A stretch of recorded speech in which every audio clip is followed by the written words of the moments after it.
My name is Steve Murillo. I am the State Section Director for MUFON LA. We have a great program in store for you tonight. This is a program I've been trying to organize for several years, and we're pleased to have with us George Knapp. Since he first covered stories about the goings-on at Area 51 in 1989, George Knapp has been a fearless reporter in going with where the news was, even though his willingness to explore UFOs has earned him ridicule from some of his mainstream media colleagues. Engineer Bob Lazar chose to reveal what he claimed to know about back engineering of UFOs at Area 51, and when he chose to reveal that story, he chose George Knapp. George broke that story in 1989, and it just it went like wildfire. In fact, one of our directors here, because of that story, ended up almost living out at Area 51 for a couple years, camped out in a trailer, but he got some good data. Most recently, with co-author Colin Kelleher, George penned a riveting book called Hunt for the Skinwalker: Science Confronts the Unexplained at a Remote Utah Ranch. Long kept under wraps, the strange events witnessed at a family's ranch, later purchased by billionaire now Bob Bigelow for scientific study, include everything from cattle mutilation, mysterious creatures, UFOs, and poltergeist activity, all kinds of strange goings-on. And tonight George is going to share a lot of information about what's going on at the Skinwalker Ranch, or the Bigelow Ranch. George Knapp is a 14-time Emmy Award-winning journalist whose reporting on Nevada infamous Area 51 military base earned him the UPI as best individual achievement by a reporter in 1989. Other awards include the Associated Press's Mark Twain Award for news writing and the Edward R. Murrow Award for investigative reporting. George is an anchor and a reporter for the CBS affiliate KLAS-TV in Las Vegas, and he also writes a weekly column for a Las Vegas newspaper. But you also might recognize him as the voice like twice a month for Coast to Coast AM, one of the largest or the widest listened to talk radio stations or talk radio shows in our country. And with that, I'd like to introduce our distinguished visitor, George Knapp. Please give him a warm welcome.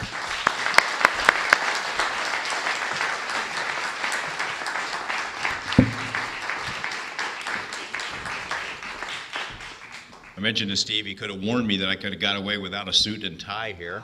This is LA after all, isn't it?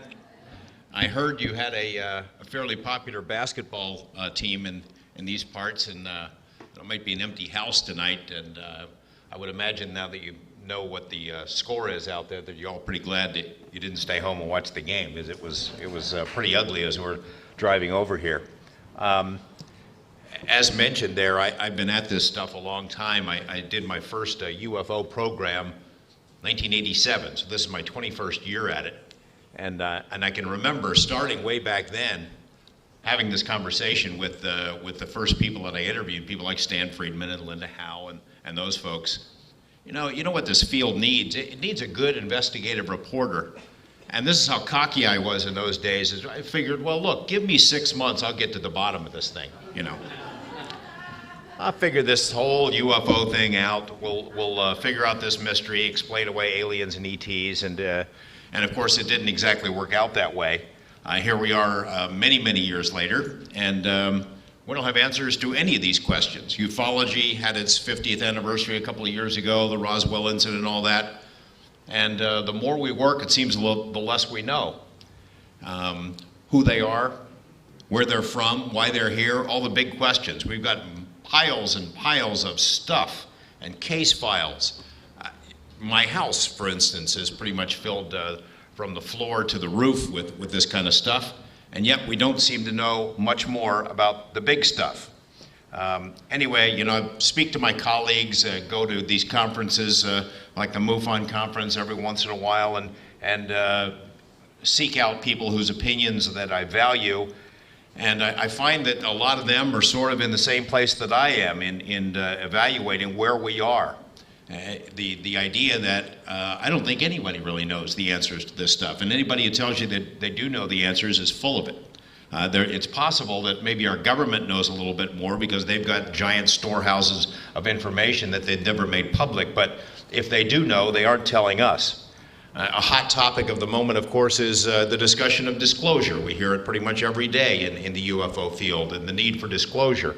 And, you know, as mentioned in the introduction, I'm a professional journalist. I'm a reporter by trade.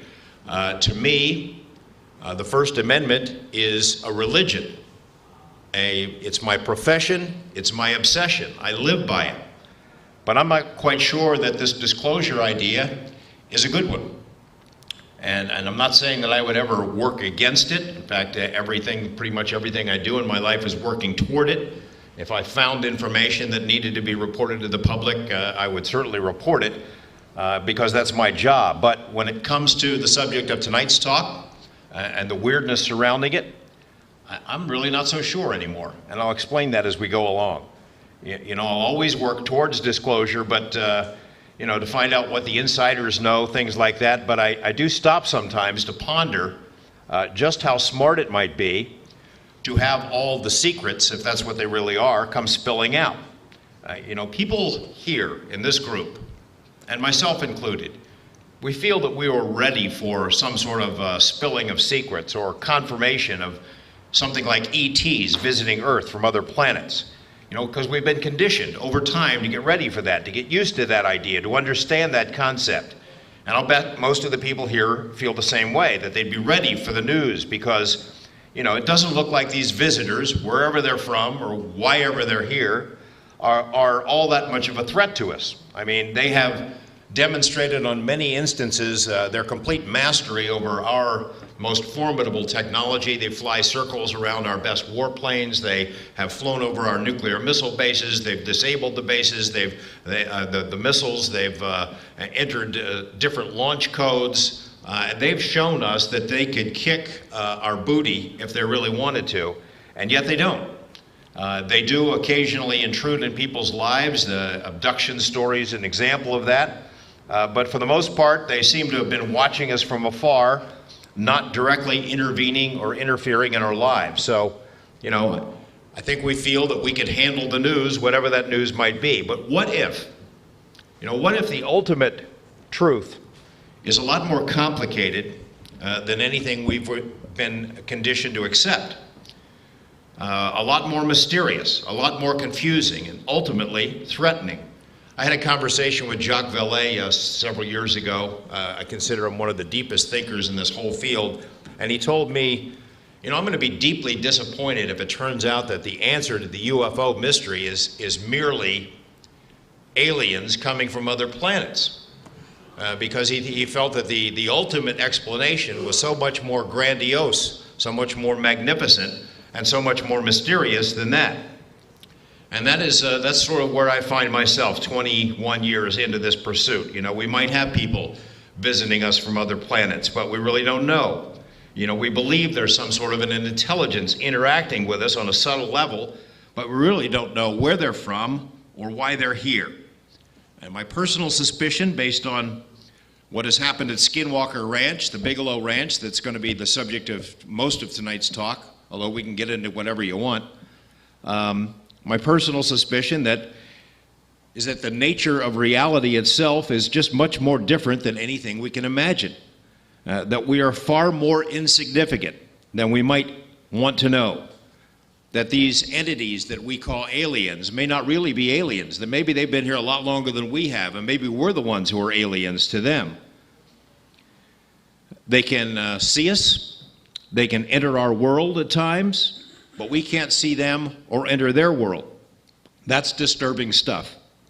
Now, whether or not they want to eat us or harvest our souls or think of us like we're ants, you know, it would be disturbing to learn that we're not alone and that we can't even imagine what these other beings look like.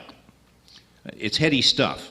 And in that sense, you have to wonder if confirmation, total disclosure, just where this conversation started, would be a good idea. We'll talk about that in a little bit more. You know, there's a lot of stuff going on a lot of levels, and even though the science establishment doesn't seem to give it much credence and doesn't do give it a very fair shake in evaluating the evidence, even though science won't bother to investigate, people all over the world know that something is unfolding. You know, the pace of technological change is so astounding, and every day something new shakes our world. Planets being discovered. 3 more just a couple of days ago, super Earths. The human genome, an amazing accomplishment. We're learning more about our own minds and our own abilities, but I wonder if the more we learn, the less we know. Tonight I am going to talk about Skinwalker Ranch a bit. Some of you may have read the book. For those of you who have, some of these stories will not be new, but I might be able to put a new perspective on them. I brought along a pile of video, and we're going to see a variety of things, but not the things that I originally planned. Last night, before I left Las Vegas, I had my photographer re-edit this video, so I have nice new stuff to show you, and he put it on a disc that does not play. So we're going to have some still photos so I can show you what the ranch looks like, and then you're going to hear from some of the key players who sort of put the whole study of the Skinwalker Ranch together. In fact, we're going to start with that right now. I want to show you some comments from a guy named Bob Bigelow. And as mentioned in the introduction, Bob is a Las Vegas businessman. He's probably worth, I don't want to embarrass him by saying it, but it's a lot of money. Anyway, Bob Bigelow is a very wealthy man with interests in the kind of topics that you and I are interested in. And he created something called NIDS, the National Institute for Discovery Science, several years ago. Accumulated a group of world-class scientists, military people, intelligence people, into a science advisory board. He created an organization that was sort of like a strike force, a Delta Force team, that whenever something weird happened, a cattle mutilation, a UFO incident, he could send these guys out, put them on a private jet, and go there with a bunch of equipment and see if they could figure out what had happened, to analyze, to do what science should have been doing with these kinds of mysteries all along. Anyway, he's the guy who, and I'll explain all the details coming up, but he's the guy who bought Skinwalker Ranch. This ranch, as we will learn, has been the site of really strange, incredible things for as long as anyone can remember, and when Bob heard about it, he bought it. And so we're going to hear from him now, and it's sort of like, this is starting at the end, because Bob he doesn't like to give interviews. In fact, this was the first on-camera interview he ever gave, and I think the only on-camera interview he's ever going to give on this particular topic of the ranch. And he's sort of summing up what he and his team were able to accomplish at the ranch in chasing down all these mysteries, something that took 7-8 years. Go ahead and play it. The performances didn't repeat themselves. Each time there would be a performance of a sort, there was always some unique pattern. It was something that was always changed. So we would be prepared that if this type of event happened again, we know what to do. Well, that exact same event never happened again. It would always be something completely different. We were always outguessed. Every time we would come up with some method of observation or a calibration, that we were always outguessed as to what was going to, how we were going. And so it became obvious that we obviously weren't the ones in control.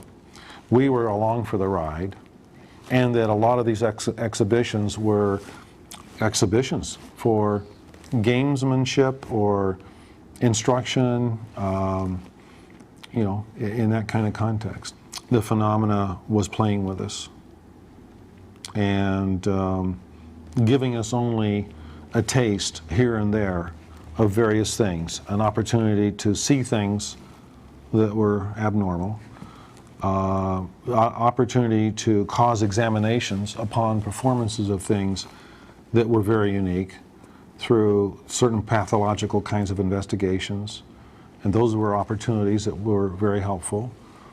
So in terms of witnessing things, we witnessed things both on camera and in person that we were privileged to witness, that we could have easily not had any opportunities. If the phenomena did not want us to observe anything, then we wouldn't have observed anything. Here is science and scientists trying to do what they should be doing, going out in the field and evaluating evidence. But in this case, and I mentioned that the subtitle of the book is Science Confronts the Unknown, or the Paranormal. science got its butt kicked, which suggests that maybe science is not the only framework with which we can evaluate some of these events that you and I are all interested in. And I'll give you an example, and it comes from day one at Skinwalker Ranch. This family moves into this property. It's a 480-acre ranch. It's a beautiful property in northeastern Utah. The family consists, we call them the Gormans in the book. That's not their real name. And we left out the name at their request. But the real names have been printed in newspaper articles, so anybody who wanted to find them could. Anyway, day one, they buy this ranch. It's going to be their dream property, their dream home. They're there at the property unloading their possessions, and they look out across this green pasture, and there's a big animal lurking up by the tree line. Well, what the heck is that? And it looks like is it a big dog? No, it looks like a wolf, they figured out. And then it starts moving towards them, kind of in a zigzag motion. And they're wondering, God, we didn't even know there were wolves in this area. And then they thought, well, gosh, it's coming right towards us. It must be domesticated. It must be somebody's pet. This thing gets within about 10 feet of the family. It had rained that day. And they remember, when they told this story later, that they could smell the wet dog smell. There's this wolf coming up towards them. They're all sort of on guard a little bit. It is it's gigantic. It in essence it would come up to like the middle of my chest, its back. Huge, heavily muscled, gigantic, powerful. So it's walking in between the family, being kind of docile, not presenting any kind of a threat. The family had just unloaded some calves into this corral that's in the ranch area right near the home. And this wolf sees one of these calves, these unfortunate calves that made the bad judgment to stick its nose out the bars of the corral. The wolf springs like 15 feet in the air, chomps down its powerful jaws on the snout of this calf that had stuck its head through the bars, and starts pulling it. Well, the calf is bleeding, it's screaming, everybody in the family is upset. The dad, the rancher, jumps and grabs a big axe handle and beats this wolf on the back with all of his might. He hits it a couple of times, the wolf doesn't blink. He sends his kid to his truck. He has a powerful handgun a .357 in his glove box. The kid brings it back. He tells his family to stand back. Boom, shoots this wolf point blank. A second time, a third time, it's not moving. Now, by this time, the calf is fading. It looks like it's going to die. The family's freaked out that this wolf is apparently bulletproof. The dad sends his father into the house, comes out with a hunting rifle, a powerful gun that's been used to take down elk and much larger animals than this wolf. And again, he pumps a round point blank into the wolf. From this rifle. The wolf doesn't scream, doesn't bleed, doesn't do anything. He does drop the calf and just stands there and looks at the rancher with his rifle. So he shoots him another time. The wolf walks a couple of feet away. He shoots him again, and a big chunk of flesh and fur flies off the wolf and lands in the grass. The wolf calmly turns around and trots slowly back across the pasture from whence it had came. Everybody's looking at each other going, what the hell was this about? They decide you can't have a wolf that big and that powerful with 5 bullet holes in it and just let it roam on your property, so they grabbed another gun and go after it. And they're tracking it across the pasture, and on the other side of this pasture on the ranch is this streamy area, marshy, streamy area. It's got a stream that runs pretty much year-round. There's a lot of mud there and thick brush. While they're going through the thick brush, the father and his son following the tracks. They have no trouble following these tracks because the wolf is so heavy that it was sinking 2-3 inches into the ground. They're following the tracks, and they occasionally get a glimpse of the wolf as they're going through. And then they come to this clearing, and the tracks go right out in the middle of the clearing, and it's like 30 feet on both sides to these trees, and there's water in the other direction. And the tracks get to the middle of this mud bog and just stop, and they're gone.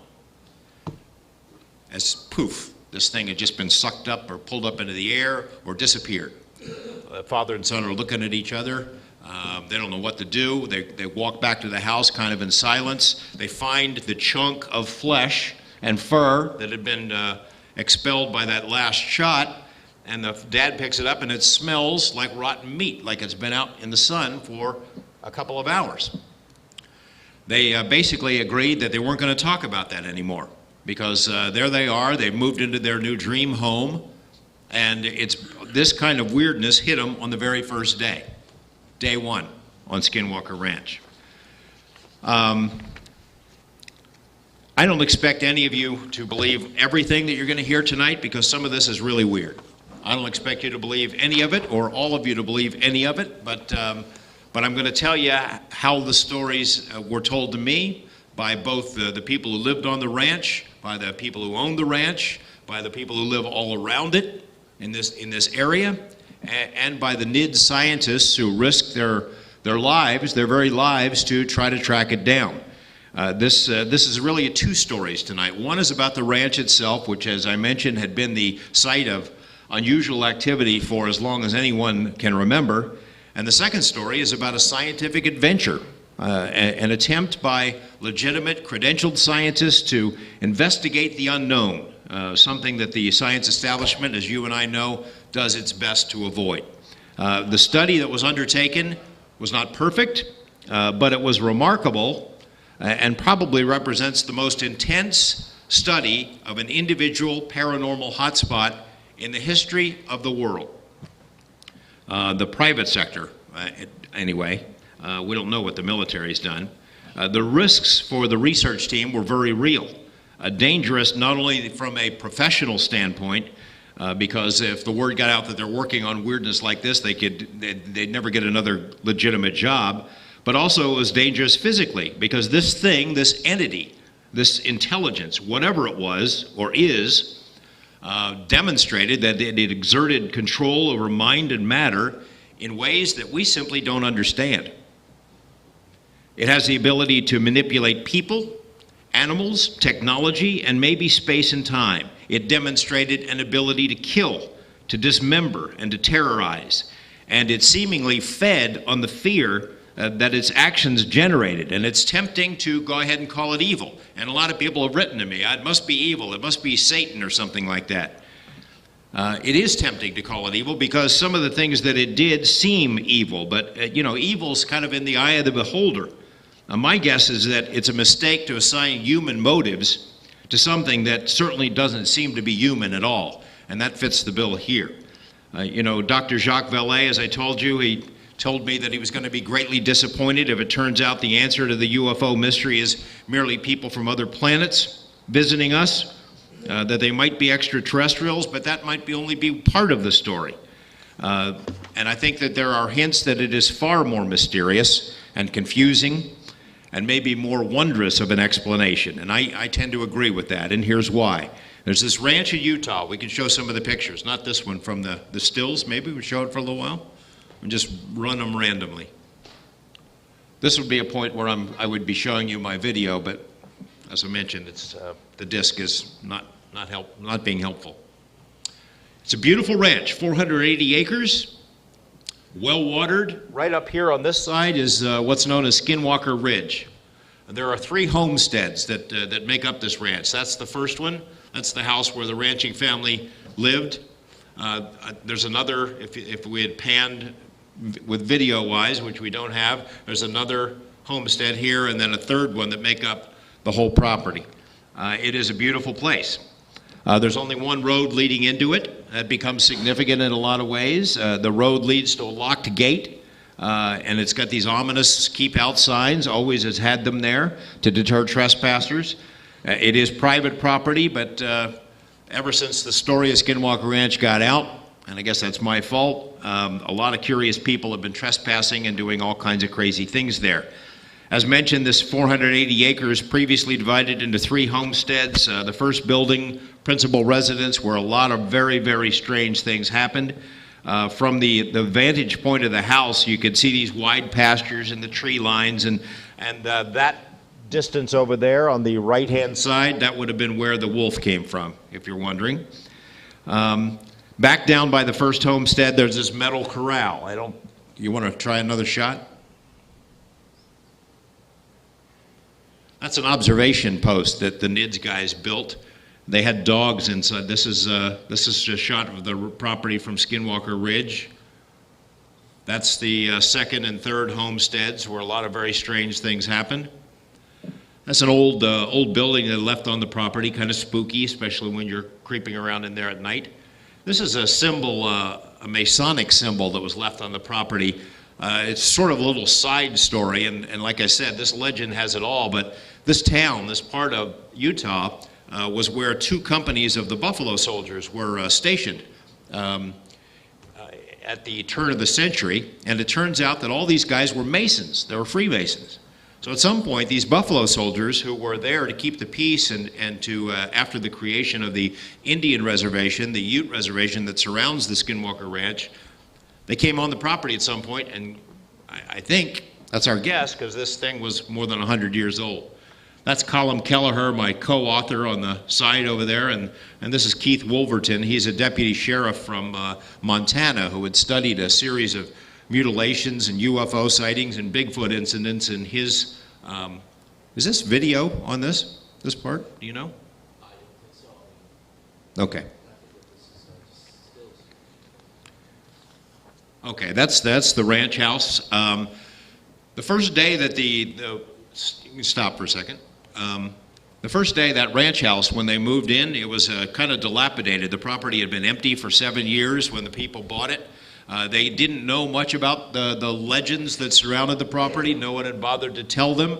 When they got into the house, they noticed a couple of strange things. On both doors, where the two entrances to the house, there was these giant stakes with great big heavy chains, as if they'd had guard dogs. Whoever the last residents were, they'd had these big heavy guard dogs there at both doors. They also noticed that there were bolts on both sides of the doors, all inside in the interior of the house, as well as everything was bolted. Everywhere it was bolted and latched down, as if somebody was trying to keep something out, or as if they wanted to keep things sort of bolted down.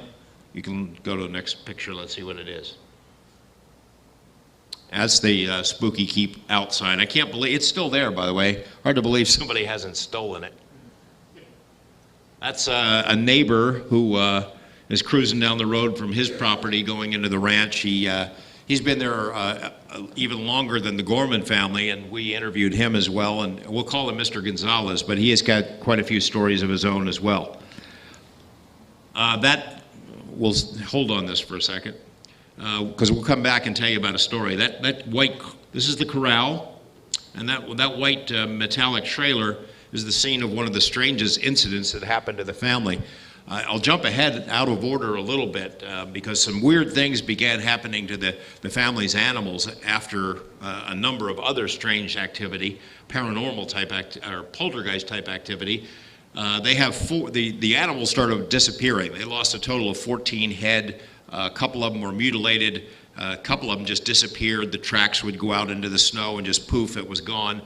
And so the rancher says to his wife, as they're driving past this corral going to town to do some shopping, we've got these 4 prize bulls. They raise these cattle called Simmental, high-end, hybrid cattle, very expensive. Says if something happens to our 4 bulls, we'll go under. We're done. And these things were 2,000 pounds each, big, heavy, mean, strong animals, and they're all in this corral. The rancher and his wife come back half an hour later from town. All 4 bulls are gone. They're in a panic. They're running around, looking around. Who could have come onto the property? What the heck happened here? Just on a whim, the rancher stands up on something like a box, peers up into the corral, the metal corral, the doors of which are wired shut, and there's all 4 bulls inside. That somebody had crammed them in there. They're all crammed up against each other like this. How you would get 1 bull in there is a mystery. How you got all 4 of them in there boggles the mind. It just can't be done. There's no way to do it. The bulls, the rancher yells to his wife, hey, they're in here. And the bulls had been in like a trance, out of it. And as soon as he yelled, they woke up and started kicking the hell out of the inside of this thing here. Just another little mystery that has yet to be explained. The whole area, the Uinta Basin, has been the site of strange stuff forever. There were Spanish explorers, Father Escalante, who came through there in the late 1700s. They had what sounds like a UFO flying over their campfire. Native Americans have been there for hundreds of years. They have reported the same kinds of things, what we would call UFOs, what we would call Bigfoot, Sasquatch, they call skinwalkers. And I'm not going to go into a whole big explanation about what skinwalkers are or Native American beliefs, but it turns out that in this whole vast Uinta Basin, people, 80–90% of the people who lived there had seen UFOs, poltergeists, paranormal stuff. A guy named Dr. Frank Salisbury wrote a book about it called The Utah UFO Display. And the word display, I think, is kind of key because it kind of goes back to what Bob Bigelow told us about a performance. Dr. Salisbury, a university professor, sort of reached the same conclusion, that what has been happening for a very long time in the Uinta Basin is a display for our benefit. They show us glimpses when they want to show us glimpses. They let us see bits and pieces, but it's always by their rules. We only get to see what they decide we're allowed to see. This book that Dr. Salisbury wrote was based on about 400 of the best UFO cases that had been compiled by a guy named Junior Hicks, who was a school teacher in the Uinta Basin. He basically had been there forever, so everybody in town had gone through his science classes. Everybody knew him, everybody trusted him. So as these UFO things would happen, he became the unofficial UFO historian for the whole basin, and all the best cases, all the incidents would all come his way. So he started investigating them, and those cases of his that were very well documented formed the basis of that book. We got to meet Junior Hicks and talk to him about some of the things he had seen over the years, and as we're doing it, he mentioned that in all the vast Uinta Basin, which seemed to be a UFO paranormal hotspot for as long as anyone could remember, there was one spot in particular that seemed to be the epicenter of the activity, and that was this ranch. And he called it Skinwalker Ranch. He said it was, the name came because it is in the path of the Skinwalker, according to the Utes. And I remember getting just sort of a little chill on my arm when he told me about it. Skinwalker, in case you don't know, in Native American lore, is a shapeshifter, a sorcerer, an evil witch.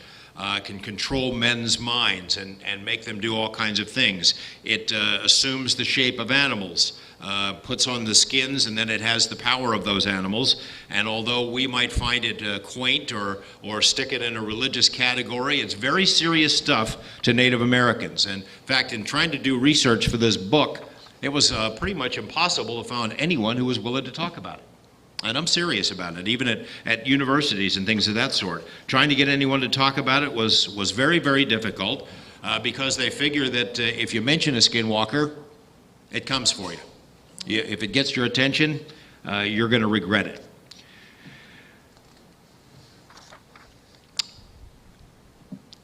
Why this relates to our discussion. And I won't give you too much of a history lesson, but back in the day, 200 years ago, the Utes were very bad hombres, very bad customers, a very warlike tribe who really made life miserable for other tribes, in particular for the Navajo. When the Spanish were in the Southwest, the Utes basically formed a partnership with them. They traded for horses, and in exchange, they traded Navajos for slaves.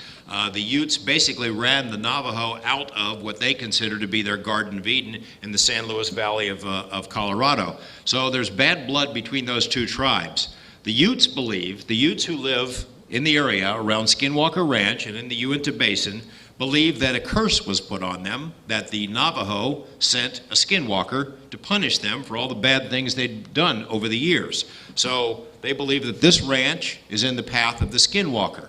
So when we say in the book that we're hunting for the skinwalker, we're not talking literally about trying to track down a shape-shifting sorcerer.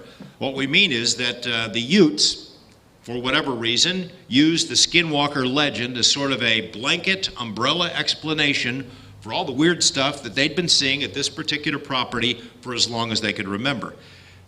We were told by the tribal police and tribal leaders that this property is off limits to the tribe. The reservation surrounds it. I mean, it's been there forever. they're not supposed to go there. They avoid it at all costs. At least that's what we were told. The Gorman family, of course, had no way of knowing all this stuff before they moved in. I'm not sure they would have paid the same price for the property if they had known about it, or whether they would have believed it, even if someone had warned them. In 1994, they bought the property. They knew little about its history, except that it had been vacant for all those years. One thing they noticed, as I mentioned, is all the stakes and the bolts. And then there's a whole lot of spectacular stuff that happened that we'll get to in a moment. The stuff that spooks me, that puts the goosebumps on my arms, are the little things that started happening. What we might equate with like poltergeist type activity. An extensive menu of just deeply disturbing things that would happen on the property, some of them outright dangerous, but it's the little ones that really got spooky. And I'll give you some examples. Inanimate objects showing up in odd places. The frying pan being in the freezer, and things showing up in a microwave. The dad is out in the pasture, and he's got a fence post digger, a heavy tool. He's digging holes to put fence posts in. He stops. It's leaning against him, or it leans against it, takes a swig of water, wipes his brow, turns around. It's gone. And they don't find it for 3 weeks. It was 75 feet up in a tree. Mom goes to town. She goes shopping for groceries, and it's a ranch family, so they get a lot of food. She unloads all the stuff, puts it in the cupboards, goes to the bathroom, comes back out, all the food's back in the bags. Or she goes to the bath, she takes a shower every morning. She goes in, she puts a towel and a hairbrush on the cabinet, she locks the door, takes a shower, gets out, the door's still locked, cabinet, hairbrush are gone. Stuff like that. They started seeing shapes, odd shadows, things of that sort, all around the property. They'd hear noises, they'd hear heavy footsteps outside their bedroom door in the middle of the night, get up and there's nothing there. They started seeing these large, dark humanoid figures that would appear at their windows and then later at the foot of their beds. Started hearing these disembodied voices, speaking in a language they'd never heard. The husband and wife, the Gormans, are out in their yard one night. They tell the story. They hear these voices. It sounds like it's like 10 feet above their heads, speaking in something that's like Russian or Slavic or some language they'd never heard. And they yelled at them. Hey, we can hear you, kind of a thing. And these voices were quiet for a second, and then they started sort of like mocking them, making fun of them. And it became sort of a whole series of mind games. Everywhere the family was, they felt they were being watched. Everything they did, they felt that somebody was anticipating what they were going to do, that somebody could read their minds. Frequently, they heard these loud mechanical noises underground, almost like there was an underground railroad or a subterranean steel mill or something, just shaking the ground at all hours of the night. Their neighbors would hear it as well, and had been hearing it for years. They saw a lot of weird animals, the wolf being one of them. The wife also had her own encounter with this horse-sized wolf out at the front gate. She came home one night, unlocked it, and there it was. Its back was higher than the top of her car. And it was accompanied not by another wolf, but this gigantic dog, a gigantic black dog with a head that was too small for its body. Just weird stuff. They started seeing these birds, exotic birds, red tropical birds that had never been seen in the area before. Like they belonged in the Amazon rainforest or something. Or maybe on a stopover point to some other place. Here's a weird one. One afternoon they're coming home. They see that their horses are jumping around in the corral, are very upset, and the rancher pulls up and runs out thinking that a wolf or something or a dog is attacking the horses, and he sees this creature. It's like almost like a hyena. It's heavily muscled, very low to the ground, maybe 200 pounds, and it's slashing. It's got these big long claws slashing at the legs of these horses, which are just in terror. Rancher screams at it. And, the other thing it had was this great big bushy tail like a fox. Doesn't match any animal this guy had ever seen before. So he goes yelling at it and running in the direction. This thing jumps out of the corral and runs up onto Skinwalker Ridge and then poof, literally disappears right before his eyes. By the way, the wolf, the wolf that they had seen, the bulletproof wolf, later after the NIDS scientists came to the property and started interviewing them about all the things they had seen, they gave them sort of like a canine lineup, like pick out the suspect who did this thing. And they went through and looked at all these pictures of wolves and drawings of wolves. And the wolf that they found that most closely resembled the bulletproof wolf was something called a dire wolf. That's a species that has been extinct for 10,000 years. Lots of strange animals that would just show up. So after bulletproof wolves and assorted animals and mystery voices and strange lights and poltergeist type events, where does it go? Well, cue the UFOs. They started seeing them. First it was little balls of light, white light, zipping in and out of the trees. Then they started seeing these red things that would absolutely terrorize their animals. That would drive the cattle, sometimes literally, off a cliff. Then they started seeing these things that I call the blue meanies. They're like, they were about the size of a softball, and the exterior looks like it's made out of glass. And inside is this blue, boiling, bubbling liquid. And these things would literally inspire so much fear that they felt like falling to their knees. I mean, they were afraid of all kinds of stuff, but eventually they got used to some of these things. But these things, when they showed up, I mean, fear beyond anything that's rational, fear completely out of their mind. And it seemed like these things fed on it, that they drew energy from it, that they just messed with their heads because it gave them, I don't know, a sense of power, or maybe literally gave them power. They saw a lot of flying discs. They saw sombrero-shaped objects that flew right into Skinwalker Ridge. They saw all kinds of lights, day and night. They saw something that looked like an F-117 stealth fighter. It had Christmas lights like all around it, and it would pop up on the property at night and shine a spotlight as if it was looking for things. At the same time that they sometimes would see these, hear these underground noises, like the Underground Railroad, beams of light would light up the whole pasture. Sometimes they'd come from out of the sky. Sometimes it looked like they came from out of the ground. Well, you can imagine that the families get a little upset with this whole litany of activity, trying to figure out what the heck was going on. They saw these things that they called orange orbs that looked like like a sun or like a moon. And Tom Gorman had described this to the NIDS guys the first couple of times he saw it. He'd get his scope and sort of look at these things as he'd see them in broad daylight. And he described it this way. He said, you look through those things, it's like you look into another sky, that there's a sky on the other side that is not day as it is here, it's nighttime. And on occasion, things would fly in and out of these orbs, as if they're coming from some other reality into ours, or leaving ours and going back to theirs. And I'm not making this up, and neither was he. The objects that they were seeing, they're not fireflies, they're not strobe lights, they're not reflections from airplanes, they're not swamp gas. None of those kinds of explanations work.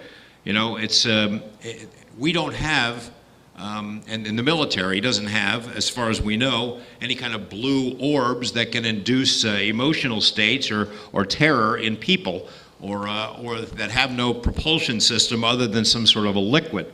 So the mystery continued to grow. They had some terrible incidents. Another UFO that made an occasional appearance on the property with this black triangular thing, a smaller version of the F-117. Mrs. Gorman, one night, her husband is away from town. He's on a business trip, and this thing follows her home. She's terrorized. She goes running in the house and locks all the doors, peeks out and sees this thing, lights it. It's landed in the pasture right outside her bedroom window, and it's got all this light spilling out. It's as if somebody opened a door. And then she watches as this really tall figure in what looks like a military uniform walks over to a desk in the middle of this room inside this craft, and it sits down there, and it's got this visor over it, and it's just sort of sitting there watching her. Well, she's terrorized. She's calling her husband, get your ass home, man. and trying to get him there and get some help, and locked all the doors and kind of hides. And he got there by morning time, and they went out into the pasture. This craft had been gone, but they found these great big, like size 14 boot prints that they presumed had been left by the guy with the visor. It goes on and on and on. Tom Gorman made a discovery in the third homestead. If you want to let some pictures roll, it was scoop marks. 20, 30 scoop marks, hundreds of pounds of dirt just dug out of his property, kind of in a cookie cutter pattern. How does somebody get in there with a backhoe or heavy equipment and take that much dirt without him hearing it? It's quiet out there at night. There's only one way in and one way out. It's pretty much impossible to do it, but there they are, and even years later you can still see the impressions that were left. Here's another incident that happened that was sort of unsettling. As news of the weirdness about the ranch started sort of filtering out, Tom would go into town and ask his neighbors, hey, why didn't somebody tell me about this stuff? And he started hearing the stories. By the way, freeze on that for a time. We'll come back to that. He started hearing the stories that these things had been around for a long time, and so the word sort of spread that some strange stuff was going on at the Gorman Ranch. And as it did, people would show up at the property. One in particular showed up, and he is yelling and honking his horn at the gate. Hey, I've got to get in there. I've got to get in onto your property. I've driven hundreds of miles. I've been drawn here by some powerful force, and I've got to meditate somewhere on your pasture. And the rancher's kind of looking at his kid, and they're laughing about it and everything, and figure, what the heck is this guy on? What's he been smoking? And they said, oh, what the heck? Get in our truck. You can come with us. They drive him across their property, and they get to the middle homestead, which has often been the scene of the most dramatic incidents that have been recorded there. And the guy says, stop, this is it, we got to get out here. And he jumps out of the truck, and he says, this is where I'm going to meditate. He goes out into the pasture and puts his arms sort of to the sky, and I don't know if he's chanting or humming or whatever the heck he's doing, and the rancher and his son are leaning on their truck, and they're kind of laughing about it. And they're laughing for just a minute, and they start hearing a noise. It sounds like a cowbell. Well, they don't have any cowbells on any of their cows, and the noise starts getting louder, and then they sort of see a figure moving in the tree line, in the shrub line, and it is sort of heading toward this guy who's blissfully unaware of what's going on. His eyes are closed, and it's coming his way, and they could see, they identified it later as like the character in Predator, when he had that camouflage uniform on. It's all opaque and crystallized kind of a disguise, and this thing jumps out of the bushes and rushes up to this guy who still doesn't know it's coming, and stops right in front of him. It's very tall, and roars. And this roar, they said, could be heard for like miles. Well, this guy opens his eyes, he flies back, lands on his back, he's terrified, and this predator thing goes back into the bushes, and it disappears. The rancher comes running over the guy and, hey, you all right, buddy? And the guy latches onto him and won't let go. Hey, you got to let go of me now. No, I'm not letting go. I'm not letting go of you to get out of here. Listen, you're going to let go of me, or I'm going to pop you one. So he let him go with the promise that he would drive him off the property. He drove him off, and the guy turns around at the gate, and he just kind of screams something to the effect of that this is satanic, the devil lives here, and he put a curse on him, kind of a thing. I will add one personal note to that little story about where the predator was. In that same spot, there had been 3 mutilation cases, a strange creature crawling out of a tunnel, and a lot of other really, really weird stuff. My first visit to the ranch, the NIDS guys figures, well, the scientists, they figure, well, we got a newcomer here. Let's give it a go. There were certain activities at the property that they learned sort of would generate paranormal activity for some reason. The arrival of strangers, for one. You make a lot of noise out on the property, building a fire. And especially the thing that you could do is dig in the ground.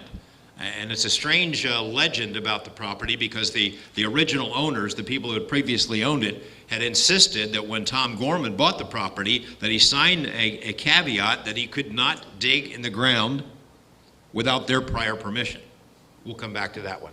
Anyway, so I arrive on the ranch. I'm looking around. We're interviewing Colum. I got the cameraman with me, and I'm having a pretty good time. And they said, let's see if we can stir something up. So we went out and built a big bonfire and made a bunch of noise. And then we got a big earth mover and dug things up. We figured if anything is here right now, that should get its attention. And then they took me, which I didn't know this was coming. They took me and put me on a little plastic chair out in the place where the predator had been, and left me there.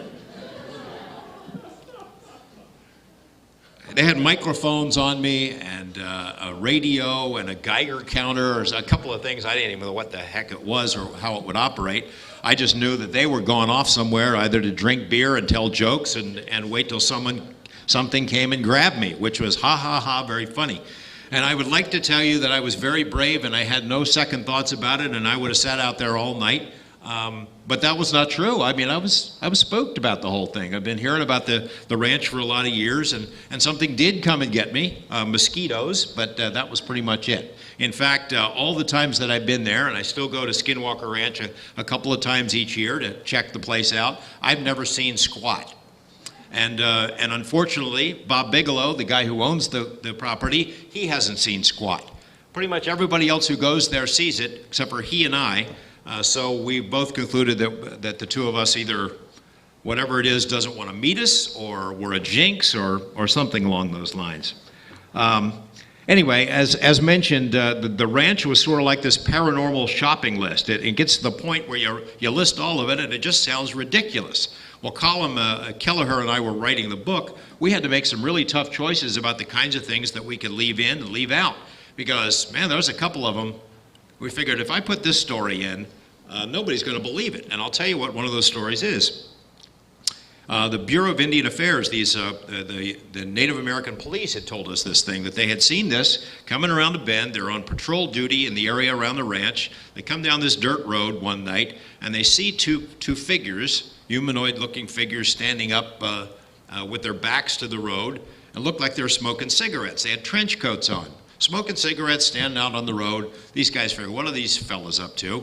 So they're pulling up, and they go shining their lights on the guys, and they turn around, and they were dogs. I know. They're dogs smoking cigarettes. I know what you're thinking. Why weren't they playing poker too, or something like that? But the guys look at each other. They turn back around. The cigarette-smoking dogs are gone. They get out of their vehicles, pull their guns, go over and look on the ground. There's the cigarettes, but the dogs, the trench coats, that's gone. Now, we had to think about whether we're going to tell that story or not, because it is just patently ridiculous. But since the book has come out, we've actually heard 3 different other accounts of cigarette-smoking dogs wearing trench coats. So I don't know what force is playing that particular game on us, but it's pretty darn weird. There were sightings of what the Native Americans would call Sasquatch. These things 7.5 feet tall, all over the property. Some of them were chased by the police down in that property, dark, running across the pastures. There was some other kind of a large animal that was seen many times all over the place. Well, actually not seen, because it was invisible. You'd watch, you could see it move through the cattle. The animals would move. Scared, as if somebody just brushed them aside. On occasion, this thing would walk through water, bodies of water that are on the property, and you could see the water being displaced. It was big. It was because a lot of water was moving. You could hear it, but you couldn't see it. There was this musk odor that was often associated with paranormal activity. When something strange was going to happen, they'd smell this very powerful sulfuric smell before it happened. There were circular impressions left on the grass, much like crop circles. 3 of them, each were 8 feet in diameter, arranged sort of in a triangular pattern. All of this was really taking its toll on the family, as you might imagine. The kids' grades were going down. The mom lost her job at a bank in town. None of them were sleeping much. And then things got worse because bad things started happening to the animals. Very serious things. They live on a ranch. They've got a lot of animals. Big, sturdy, hunting, country dogs that aren't afraid of anything. They refused to come out of their house for days at a time. They were scared about something. Several of these dogs just disappeared altogether. There was one night when 8 of their cats disappeared. I'll tell you about the cattle thing in a moment, but I'm going to jump ahead and tell you what happened to the 3 best hunting dogs, and maybe you've heard this story before. The rancher is on the phone to somebody I know at the time this happened. These 3 big dogs are chasing one of the blue meanies, and it's staying just outside the reach of their snapping jaws. And it's leading them across this pasture back toward where that wolf had originally been seen. And so the rancher's, hey, something's going on here, I'm gonna have to get off the phone. And right about that point, the dogs went out of sight and went into the brush line, and then he heard these screams or shrieks. And he's a very powerful, strong man, a world-class hunter. He's been in the country all his life. He was afraid to go out there. He went out there the next morning, and there were 3 greasy spots on the ground, and that was all left of his dog. Something just zapped him. Well, that was it. That was it. They were going to get the heck out of there, and made the decision at that point, but they just didn't know at that point how they were going to do it. Let me tell you about the cattle. I told you that they lost 14 head. I told you about the bull incident into the trailer.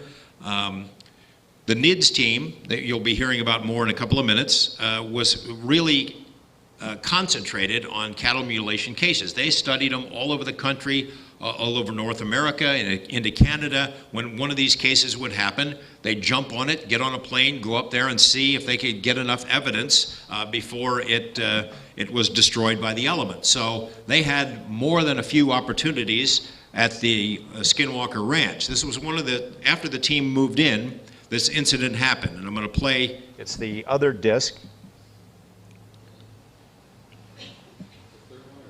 It's the third one, yeah.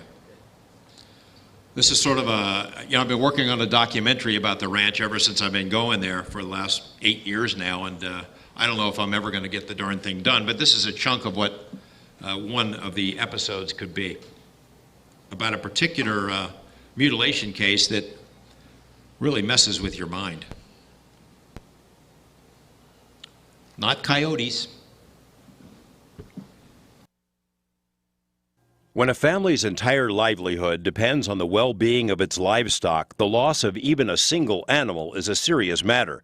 For the Gormans, the stakes were even higher. Their herd of 80 cattle consisted of high-end Simmental stock, each the product of Tom Gorman's expertise at artificial insemination. The loss of 14 valuable cows in a matter of months was devastating to the family's finances, but took a psychological toll as well. Across the country, dating back to the late 60s, hundreds of other ranchers in at least 15 other states experienced the same sense of frustration and helplessness upon discovering the grim evidence left behind by the mystery surgeons. At the Gorman Ranch, as elsewhere, the grisly handiwork was primarily carried out under the cover of darkness or during violent storms. The carved carcasses were mostly found hours or days later, during daylight. Even in sunlight, the discovery of an animal sliced up so precisely was chilling and deeply disturbing. And then it got worse. On March 10, 1997, Tom Gorman and his wife walked out of their home and into the pasture, planning to tag the ears of several calves that had been born in the preceding days. It was a bright, clear morning. Snow was on the ground. 50 yards from their house, they found the first calf. As they were with their dog, the two of them tagged and weighed this animal. They checked it at, I believe it was 84 pounds or 87 pounds. And they left the animal there With its mother. With the mother. Everything seemed to be fine, although they did detect an odor in the air. Around this area, they detected a strong musk smell. They took note of it, and then they headed west. And they went about 300 yards west beyond, the dog run was not there at the time, but about 300 yards beyond, towards where that incline is, and they were tagging a second animal.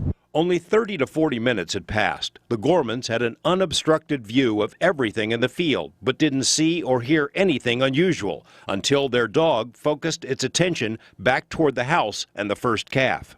The dog with them down here at this stage began to act really strangely. It started growling, the hair on the back of its neck went up, and it started facing back towards here, growling and snarling, and then it just took off west, away from this spot. It just took off. It was never seen again. The Gormans were curious and walked back across the field. First thing they saw was the mother of the animal was running back and forth, kind of in a sort of half circle from about this area to the fence line, just running back and forth, and it was limping. I mean, it was dragging its foot, it was limping. They met the animal and they noticed that it was just totally out of breath, it was panting, it was obviously in deep stress, and it was dragging one leg. And then they noticed the calf, or what was left of it. Spread-eagled on the ground, just about here, with it was lying with all four limbs just spread on the ground. All of its internal body cavity was gone. It was completely, pretty well, all of its muscle was gone from the torso. The legs were still intact, but one of the ears was also gone. So they called NIDS. The rancher placed a call to the NIDS investigators who'd returned to Las Vegas for a rare weekend off. Within a few hours, a four-man team, including a veterinarian, was on the scene. Necropsy started, and the first thing that the veterinarian noticed during the necropsy was that the ear of the animal had been sliced off with a very sharp instrument, possibly a scalpel, and the ear had contained a very large plastic yellow tag, like an ear tag that they had just put on, and it was gone. So the necropsy proceeded. About 10 feet away from the animal, there was a femur. One of the femurs had been forcibly ripped out of a ball and socket joint, which is extremely difficult to do, I mean, in terms of strength. It looked initially, you know, superficially like a massive predator had just lain waste to this animal, removed, you know, 60 pounds of meat in 45 minutes, which we don't know of any predator that could have done that.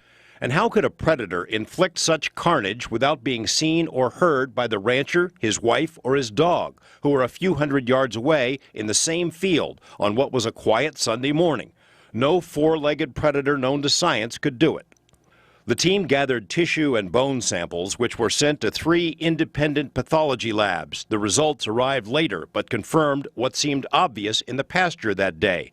The calf had been carved up by someone wielding sharp, metallic instruments.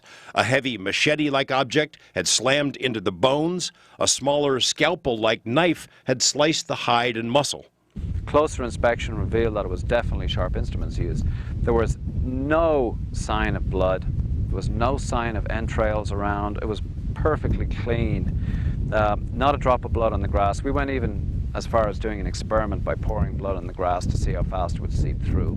Videotaped the grass and showed, you know, even 2 days later you could still see the stain on the grass. So there was no blood whatsoever, not a single drop, either underneath the animal, on the animal, or on the grass. It was just completely clean. A professional tracker was brought in. He scoured every inch of ground in and around the field, looking for tracks, human, animal, or vehicle. Nothing. Eventually, the investigators reached an unsettling conclusion. The bottom line is this animal must have been killed elsewhere because there was no blood. There was no blood on the scene, and then the animal must have been brought back, laid down carefully, almost, you know, really almost ritually on the spot where it had been tagged.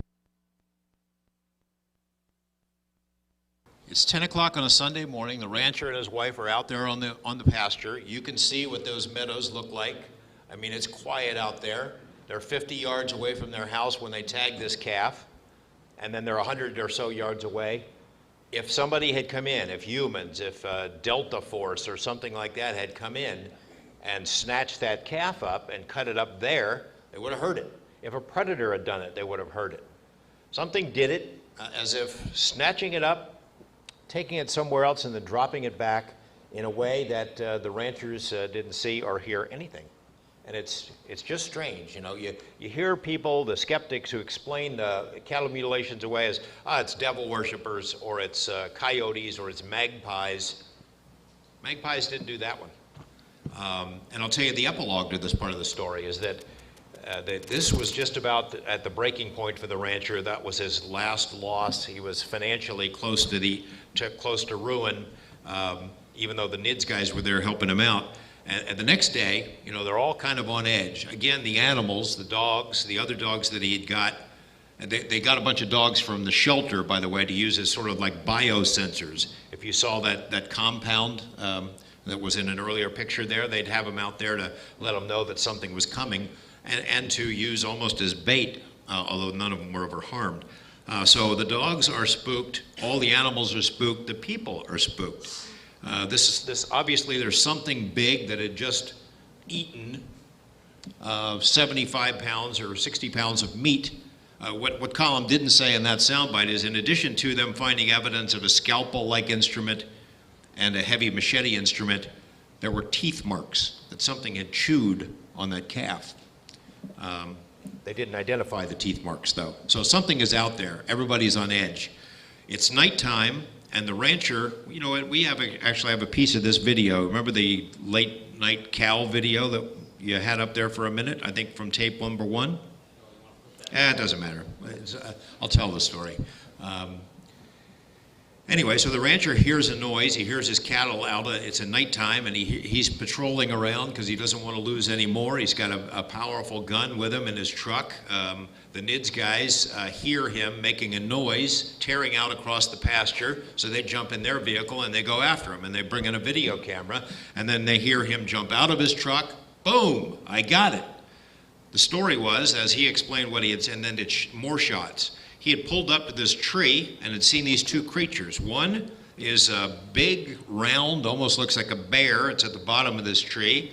And the other one is up in a tree. Now, he can't see the shape of that creature in the tree, but he knows it's big because its eyes were like this. Big, green, reptilian eyes, that big, sitting up in the tree, glaring at him. And he shot at that, too. And as soon as he shot the thing at the bottom, which is the first thing that he hit, he says, I hit it. It goes poof, it's gone. He shoots the thing in the eyes in the tree, the second thing, and it fell out. Now there was snow on the ground. There was still snow at the time, and the NIDS guys come up behind Tom Gorman, rushing to catch him because he goes off into the brush, but this thing fell down, and one print is in the snow at the bottom of that tree. And they analyzed it later, and it's tough to do because it is snow. They couldn't make a cast of it, but it was like a raptor, like a dinosaur. That's the only kind of comparison they could make. And crazy as it sounds, after shooting it out of the tree, they go into the bushes looking for it. Didn't find it, no blood. They brought in the same guy who was the tracker, went looking for it, never found it. But just sort of adding to the litany. Now the neighbor, you saw the picture of the neighbor who was driving down the road there, Mr. Gonzalez, had his own mutilation incidents, so it's not just the Gorman family making this stuff up. One of the most unusual ones was he had a couple of cows in a barbed wire fenced area. They can't get out. I don't know why he was keeping them there, but he looks out his window, and damn if they aren't out. One of them is caught under the barbed wire. The other one is out in the field laying down. He goes out there and sees it, and its two front legs are broken. He can't figure out for the life of him how it got out of the enclosure and what had happened to its legs. So he goes back in the house. He's going to get a gun and a blanket to comfort didn't know whether to comfort the cow that was in agony or to shoot it and put it out of its misery. Comes right back outside. Cow's gone. It's gone. Scratching his head, goes back in the house trying to figure out what the heck had happened. He has a sandwich. It's an hour later. He looks out his window, and to his amazement, the cow's back. He goes running outside. Now, instead of 2 broken legs, it has 4 broken legs. It is as if it had been dropped from the sky twice. There were a lot of those kinds of incidents, both to the Gormans and to their neighbors. And that is sort of why NIDS got involved. And I'll make this short because I know you're going to have questions on this and other topics. But NIDS, the National Institute for Discovery Science, heard about this because Tom Gorman got fed up. He thought it was the military pulling tricks, that somehow the military wanted his land and they're playing mind games with him. So he went to a newspaper reporter and he told the reporter about it, thinking if I get enough publicity, maybe they'll leave me alone. Well, what happened instead was Bob Bigelow heard about it. He flies down to meet with Gorman. By the time that Bigelow and the NIDS people arrived on the property, the Gorman family, the 4 members, were all sleeping in the same room every night on the floor for safety. They were a wreck. They had some instances that sort of coincide with what we would describe as alien abduction experiences, scars and missing times and things like that. I mean, they were a wreck. So Bigelow, in a sense, was sort of a savior to him. He says, hey, can I buy the ranch? Yeah, you bet you could buy this ranch. And then he talked Tom Gorman into what would seem impossible, and that is staying on. The family were to move to another property 20 miles away, but Tom Gorman, who was a proud man, stubborn, didn't want to be run off his land, was determined to get to the bottom of it. And many a night he would be out there on his property with a gun trying to outwit whatever the heck this intelligence was. And eventually he sort of developed sort of a strategy for stalking it and felt that at times he could avoid it. Even though other times it seemed to know exactly what he was going to do, what he was thinking, what he was planning. That's also the experience that the NIDS guys had. They arrive on the property, they come in with sort of guns blazing. There was a lot of debate among the Science Advisory Board about what kind of an approach to take with such a unique property and a unique position. They opted to go high tech, so they put cameras all over the property and sensors, and they installed a trailer with all kinds of infrared gear and other things. They had a 24-hour-a-day presence on the property. And they did what scientists should do. I mean, basic science. One of the criticisms we've had of the book is, well, where the heck is the science? Well, you got to look for it. What these guys did was, let's look for explanations for all this stuff. They did a geomagnetic survey of the property to see if there was some kind of a gravity anomaly that would cause any of this stuff happening. Earth lights, that kind of stuff. They sampled every plant species to see if like there's magic mushrooms or something growing on the property inspiring all these visions. Nothing like that. They eliminated a lot of possibilities. They talked to all the neighbors. They cast an ever-widening net, talking to local officials, to shopkeepers, to all the people who lived in the surrounding towns who had UFO incidents, people like Junior Hicks and Gonzalez next door. They did basic investigative work trying to get a handle on what this thing was. And then they started seeing the stuff themselves. The lights, the orbs, and a lot of other strange things. There was an incident where a PhD physicist who has worked on classified programs for several military entities and intelligence agencies is out there on the property with my friend Dr. Colin Kelleher. And they see this black thing in the trees, kind of an amorphous cloud, and it's kind of circling them in a menacing sort of way. The dogs that are with them are terrified, and then this guy, this physicist, starts speaking in another voice that this thing had gone into his head, and it's telling Colin, "We're watching you. You're not welcome here." And this guy, the physicist, doesn't remember exactly that happening, but for days later, this thing sort of hung with him and sort of terrorized him in other locations on the property. These are world-class guys who saw this stuff. They had an incident where they got 2 guys up on Skinwalker Ridge who are sort of watching with infrared and telescopes, and then 2 other guys are down below. And the guys who are below see this like a dirty snowball of yellow light hanging maybe a foot off the ground in the middle pasture, George plastic chair pasture. And it's getting bigger and bigger, and they're talking on the walkie-talkie to the guys upstairs, and they say, up on the ridge, and they say, "Can you see this thing?" "Yeah, we're watching it." And this ball starts getting bigger, and then it kind of gets elongated until it looks like a tunnel. "And you guys still watching this?" "Yeah." And the guys with the infrared said, "Hey, there's something inside this thing." And sure enough, this large humanoid-looking creature starts wriggling through the tunnel from one side, trying to get to the other, as if it's coming from somewhere else. And it gets to the end of this tunnel of light. It stands up. It's like 8 feet tall, black, featureless, and it jumps out. The tunnel collapses on itself and goes away, and this big thing, starts running up Skinwalker Ridge. The guys are up there.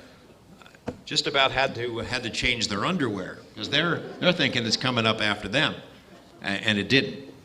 It just went poof. I mean, these guys didn't make this stuff up. I mean, they had these experiences themselves. And again, as with the Gormans, this entity, this intelligence, played with them. It's like it anticipated their moves. You put some cameras so it's going to watch here, you have an event over there. You put it over there, it happens over there. They developed almost tried to develop a communication system with the thing and felt that at one point that they were close to it. But it didn't happen. And eventually, they started adopting the techniques that Tom Gorman had used, and they're stalking it. And whatever this intelligence was, it didn't like being hunted. It liked being the hunter. And it started appearing less and less and less. And it sort of punctuated its departure in a very distinct way. You saw the picture of the telephone pole with the cameras on top. Anyway, they've got 3 of these cameras on poles looking at different parts of the ranch property. And one night they noticed that one of the cameras went out completely. And they go out to investigate, and something had gone up the pole and ripped the guts out of this camera. And not just ripped the wires out, just destroyed it, but they had this thick tape all the way down the telephone pole. The tape had been baked in the sun, in the hot summer sun out there. Yeah, that's the camera setup. And you see the tape. So they had ripped the tape off. That was gone. The tubing that protects the wires that go up the top, that was gone. And they thought, aha, you know what? We've got the other camera that has a vision that should be able to see what happened there. We'll just back time it. We'll take a look and see what it was or who went up there and destroyed this camera. They rolled the tape back. They can't see anything. There's nothing there. The camera's not crisp enough to see the wires flying or anything. But there's nothing there. They take the videotape back to Las Vegas, and later could see a tiny little, almost like a firefly or something flying around it, but this was no firefly. It was as if this thing said, we don't want your cameras here anymore, and we don't want you here anymore. And eventually the level of activity sort of dropped off to the point where there wasn't enough for these guys to be there to study. It flares up to this day, now and then, not only around the ranch, but throughout the Uinta Basin. But this is sort of a mystery we're not going to solve anytime soon. I don't know what your thoughts are on this, but I mean, it seems like it was a portal of some sort, or a dimensional door, or things were coming in from somewhere else. You know, in preparation for the book, we analyzed a variety of different possibilities of what it could be. We ruled out hoaxes because the family didn't create this story. It had been there since long before they lived in the area, since before they were born. They didn't instill the story in their neighbors. Everybody in the whole region had seen these kinds of weird things. They didn't destroy their own animals. They didn't hoax the NIDS guys who saw this stuff with their own eyes. Plus, they were trustworthy people. They were solid, salt of the earth kind of people. The other possibility, an ET possibility, I guess so. You know, we can't rule it out. We don't know enough about ETs to say whether this is what they do or not. It just doesn't seem to be consistent with what you and I know about ET or alleged ET behavior. Could it be the military? Well, we can't really rule that out entirely. I suppose the military could pull some of this stuff off. I know they would like to have technology like this. We know that they have played psychological games with people in isolated areas before, probably with a much larger public. But I'm left asking myself, which is the Delta Force commando who gets the order to sneak into the bathroom and steal the hairbrush without, while the lady's taking a shower? Too much of what happened does not match the capabilities, at least known capabilities, of our military. And so, that sort of leaves only one possibility that we kind of kicked around, and that's a dimensional, parallel universe, alternate reality, something. Too many instances where it appeared that we were getting glimpses of other realities. The orange balls where things would come in and out, this tunnel where something came from somewhere else, these animals that we had never seen before that would wander through. There were other things. During duck season or goose season, these big formations of these geese would fly over the house, and right over the house, they're in this perfect V, boom! it's like they run into an invisible portal or a tower or something like that up there. Something really strange about that property. Don't know what it is. Don't know that we'll ever know what it is. But it seems to, I don't know, it's just my, I'm no scientist, but it just seems like it's leading us down a path, trying to teach us another way to think about things, to analyze what the world is really like. And I can't answer it. I don't. My brain isn't big enough to figure it out. But it just looks like it's leading us toward an understanding of a bigger and more mysterious world. But we took a lot of grief over this. That this is a waste of science, the time of scientists and journalists to pursue these kinds of crazy topics, and I don't feel that way at all. In my years among the UFO faithful, I've observed the nuts and bolts saucer aficionados. That they don't like the abductees, and ufology in general is despised by the poltergeist crowd, and the Bigfoot folks have nothing but contempt for all the above. But it just might be that putting all of these different paranormal phenomena in one place is a way of telling us that some level, maybe they're connected. And maybe someday you dumb humans are going to be able to figure it out.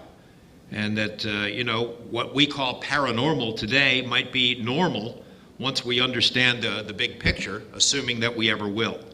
The distance is growing between the rigid dogma of modern science and the everyday experience of regular people all over the world who see strange things, who see things happen.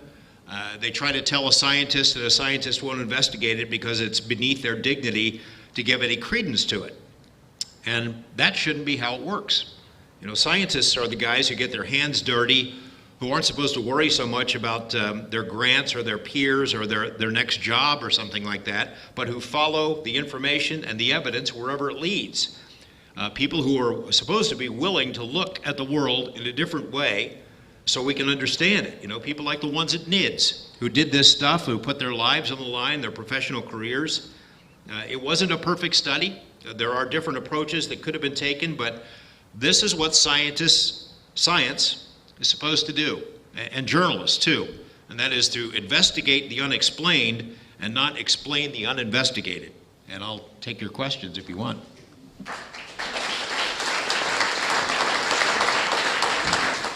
Could you tell a little bit about, there was one encounter in the book, there's one story about a sort of like an RV UFO. It's out in the field. Can you tell that story? That's Sure. Kind of strange. This was the first UFO type object that the Gorman family saw. The father and son are out at dusk on the property finishing up their day's work. And like I said, there's only one way to get into the property, and it's a lock gate, has to go by the house. And they see what that looks like headlights down in the third homestead, thinking, that kind of looks like an RV. How the hell did this RV get past us? It must be stuck down there. Let's go help them. So they start walking down towards the stuck RV in the third homestead, and the lights start coming toward them. Well, it must not be stuck anymore, and then the lights are coming towards them, and then the lights start rising, and then the lights went straight up in the sky and disappeared. And it was shaped like a great big Winnebago, but this was no Winnebago you can buy down at the corner car lot. That was their first UFO. In the 90s, there was a television program called Psi Factor with Dan Aykroyd. And the main agency in that series was the OSIR, Office of Scientific Investigation and Research. Is there any relationship between that and NIDS? No, but that sounds like it could make a good TV show nonetheless. No, not that I know of. I think there probably has been some contact with Aykroyd because he's reached out to a lot of folks, but no, not to my knowledge. And NIDS is essentially defunct now. After the phenomenon on the ranch sort of died down, there was nothing really much for them to do. Some of the guys who worked for NIDS, like Column, went to work for Bigelow Aerospace. Bob Bigelow, in addition to being interested in this kind of stuff, is also interested in space exploration and the commercialization of space. So he put up $500 million of his own money to build an inflatable space habitat. It was a NASA program that was canceled. He sort of bought the patents, is now partnered with NASA, and he's building these things. And basically it puts more space in space. You shoot them up when they're collapsed, and then they can expand. You know, one of the reasons we don't have pharmaceutical companies and manufacturing companies in space, even though they can do wonderful things up there, is because they have no place to work. You know, the ISS is very cramped. So Bigelow has designed a three-stage tier of these vehicles, a small one, a medium, and a big one. And he launched the first one about 1.5 years, 2 years ago. And it went up, and he had an idea to include as a revenue stream something called Fly Your Stuff, where you could get a picture of your mom or your girlfriend or your husband and put it in a box. You pay them a fee, and it goes up into space and flies around inside this capsule in weightlessness. And they had a range of like 14 different cameras inside. So eventually, your stuff would come up in front of the camera. Hey, look, there's my stuff up in space. My business card's up there floating right now because the first launch was a major success. He has to go to Russia to do this. He pays somewhere in the neighborhood, I think there was $7 or $8 million for the first 2 launches, and the Russians jacked up the price to $20 million. So the second launch was also successful. He's got his own command center in Las Vegas, in North Las Vegas, at this plant that he built. And it's an amazing accomplishment to get done in just 7 years. So some of the NIDS guys went to work for that, but really it has nothing to do with Skinwalker Ranch. It's just an amazing thing. Okay, my second question is, you're a friend of John Lear. I haven't seen John Lear since he was at a UFO conference at the Airport Hilton in the early 90s, but he's still interviewed by Art Bell, or you, on Coast to Coast AM, and he was interviewed by Lex Lonehood in the After Dark magazine for their December 2006 issue, and he talked about the assassination of President Kennedy. Do you have any information on that besides what he said? Well, I don't see it the same way that John does. I mean, I think like all thinking people, you have questions about the assassination of JFK and what really happened there. I certainly do.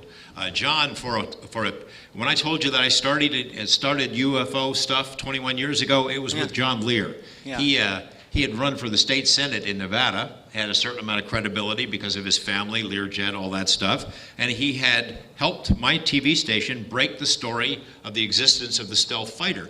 My mentor, sort of, was a guy named Ned Day, a great investigative reporter who died some years ago, and Ned broke the story of the stealth being out at Area 51, and we got in all kinds of trouble for it, but it was a great story, and John had helped him. So because John had credibility in digging up that information, he thought he could interest Ned in UFO stuff. And he brought in a big pile of documents, MJ-12 documents, one day, and is trying to talk Ned into, come on, let's go do this UFO stuff. And Ned was having no part of it. I was eavesdropping as always, and I said, let me take a look at that stuff. I put Lear on a TV show that I produced at the time called On the Record, one of these little public affairs shows, airs at 4 o'clock in the morning, nobody watches it. But Lear came on and he said a lot of crazy stuff, well, crazy and not so crazy, seemingly crazy stuff about UFOs and things on the moon. And my phone started ringing off the hook.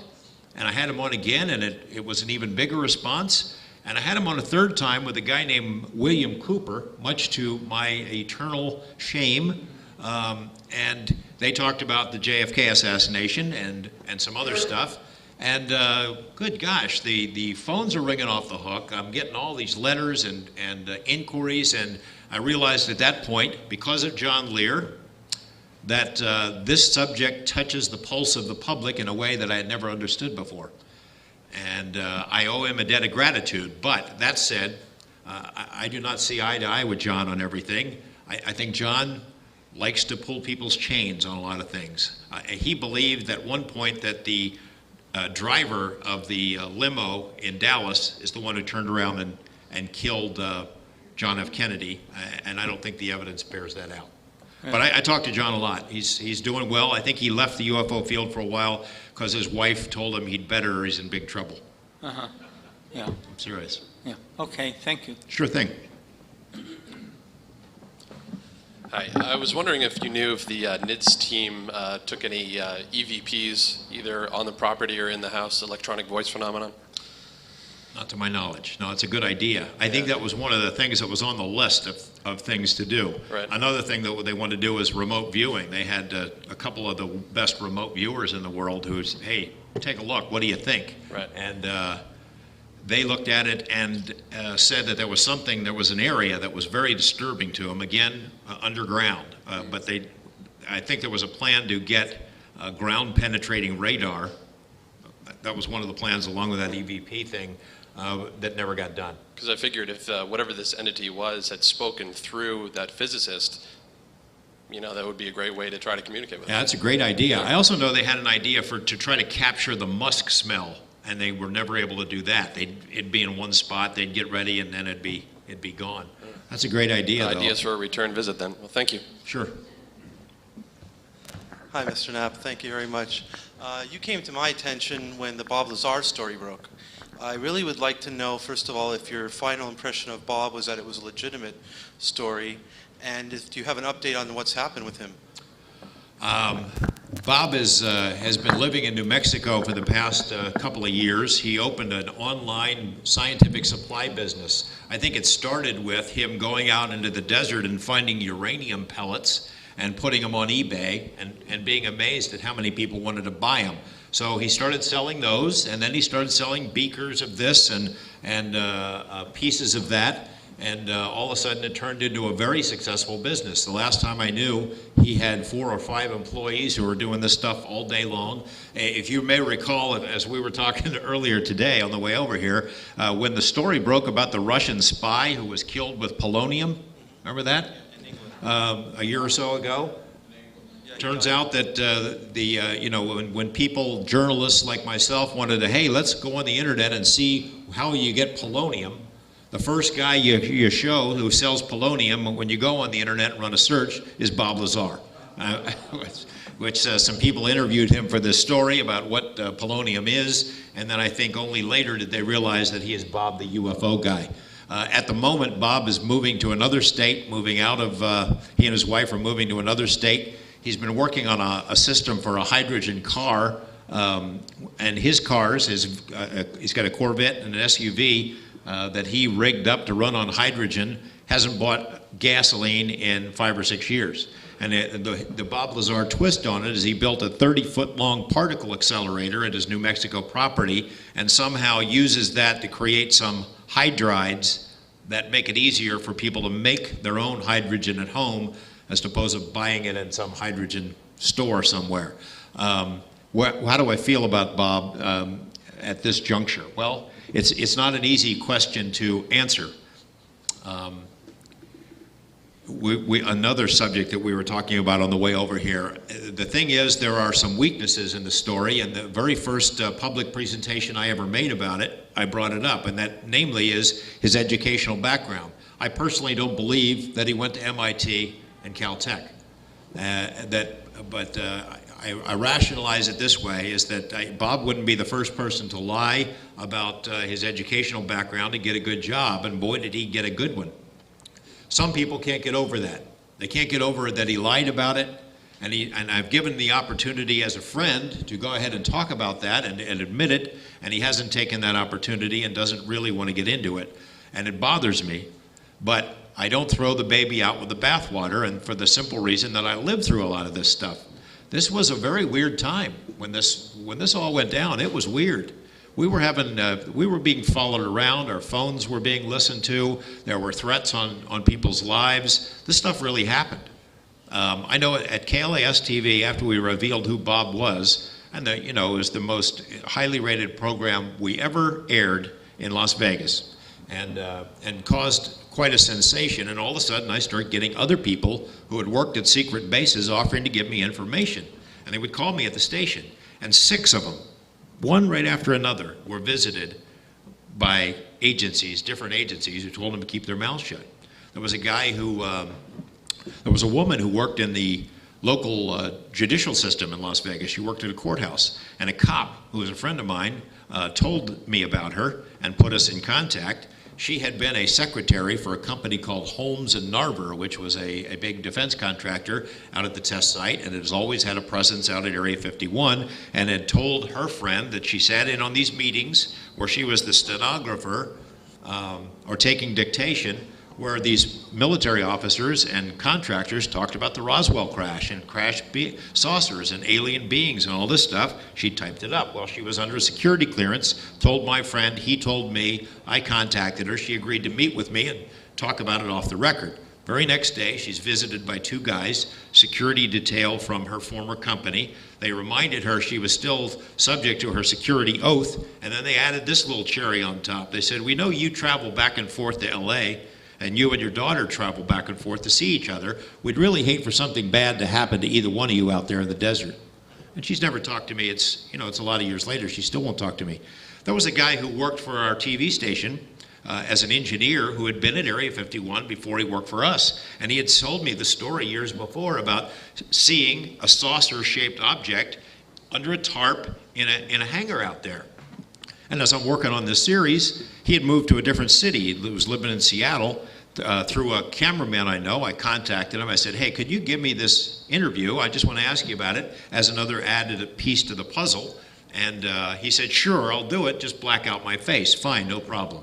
The next day after that phone conversation, there's two guys sitting in a car out in front of his house when he gets up to go to work. They're talking into radios. They're being very obvious that they're some sort of officials. They follow him to work. When he gets out of work, they follow him home. It's an intimidation thing, and he didn't give me the interview. There were 6 of those all in a row. Somebody was listening to my phone, and it wasn't with a warrant, and I was pissed about it. So I know people have problems with Bob Lazar, and there are holes in his story, but there are things that he knew about Area 51 and about S4 and saucers out there that nobody else knew. For example, he knew when the flight tests took place. See, nobody else had done this story or publicized this. Wednesday nights, you go out there, you see flying saucers. And he took people out 3 weeks in a row to see it and to videotape it. And I talked to all those witnesses. He knew that there was a place called S4. Nobody ever published that before. And Nellis Air Force Base confirmed for me years later that it was in fact a facility on the range at some point, that it was used for testing advanced military equipment, but they wouldn't tell me what it was. Bob knew the name of a guy named Mike Thigpen. There's an agency called the OFI, the Office of Federal Investigation. You ever heard of it? Because I hadn't. The Office of Federal Investigation is the agency that does background checks on people like Lazar, assuming he was telling the truth about working at Area 51. And Bob remembered that this was the name of the guy who came to his house and poked through his drawers and asked him a bunch of questions, a guy named Mike Thigpen. Well, it took me a while, but I tracked down the number for the OFI in Las Vegas. I called up their boss. And sure enough, there was a guy named Mike Thigpen who worked there. How did he know? So, you know, there are good criticisms, and there are points that people like my friend Stan Friedman make about Bob Lazar that are very legitimate. But at the same time you're making those points, you can't ignore the other ones. So I believe that Bob was involved. I believe he saw the things that he says he saw. I believe it is entirely possible that he was used as some sort of a guinea pig or a disinformation campaign, but I will tell you that I do not believe that he is actively a part of that, if that was part of your question. And if it is, in fact, the story about flying saucers, a disinformation campaign at Area 51, it is a miserable, miserable failure. Because if the plan was to create this story and deflect attention away from some other secret program out there, boy, did they screw up, because it's now 20 years later, and every single day, you've got people going out there into the desert with binoculars and cameras to see whatever it is that's flying around. And we have a lot of legitimate national security programs out there, and it drives them crazy. So, in one sense, I hope I hope it bit them on the ass, if that's really what happened. Thank you. Sure. Thanks for the question. Great presentation. Thank you. I was curious. I was going to ask about Bob Lazar too, but Stanton Friedman, did he question the scientific thing about how the UFOs fly, you know, the ISTO 115. The element 115. Did he, I mean, some of the stuff that you saw on the tape there, did Stanton Friedman say, well, that's scientifically true or possible, or did he said that was, you know, totally erroneous science? Well, back when Bob first described element 115, it didn't exist. And it, you know, they created a whole bunch of other elements along the way, and 115 was, I think, the most recent one. It took them a long time. What people don't realize is that while folks like Stan Friedman and the people in the ufological community don't give Bob a lot of credence, at least some don't, at the time that these heavy ion laboratories in Europe were trying to race to be the first to create these elements in competition with Lawrence Livermore Lab, which finally won, they were calling Bob Lazar to ask him about it. You know, they took it seriously. And, you know, while the 115 that was created in a lab lasted only microseconds, I asked Bob about it. He said, well, look, you know, you keep working at it, you'll create something that resembles what I saw.